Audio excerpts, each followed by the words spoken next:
Masa Tun kena attack pasal kronism dengan nepotism ni Tun, you put up a list Tun, circa 1997-98 punya UMNO Assembly.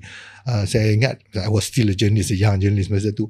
Ada list beribu-ribu nama, beribu-ribu syarikat Bumiputera dan juga yang bukan Bumiputera yang dapat saham dan kontrak daripada kerajaan. Termasuklah daripada orang yang begitu kuat mengkritik Tun masa tu.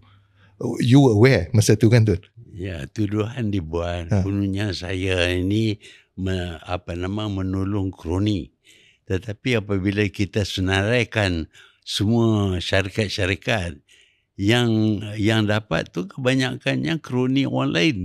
Kroni orang yang tuduh kita ni amal kroni, orang itulah yang kuat menolong kroni. Ya. Memang semua orang tahu dah.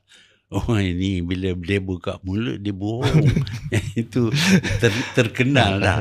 Jadi semua orang tahu. Tak payah saya sebut lah.